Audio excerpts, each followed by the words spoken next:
రాత్రికాల సమయంలో కూడా మన అవసరత ఏదైనా ఉండొచ్చు, what ever need it is.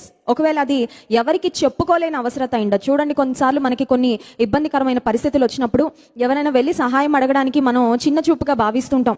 సహాయాన్ని అడిగితే వారు ఏమనుకుంటారో, వారు ఒకవేళ రిజెక్ట్ చేస్తారేమో, మమ్మల్ని తక్కువగా చూస్తారేమో, లేకపోతే ఏదైనా అనకూడని మాటలు అంటారేమో, ఏదైనా మమ్మల్ని ఇబ్బంది పరిచే విధంగా ప్రవర్తిస్తారేమో అని కొన్నిసార్లు అవసరత ఎవరికైనా వెళ్ళి చెప్పుకోవడానికి మనం హెసిటేట్ చేస్తూ ఉంటాం.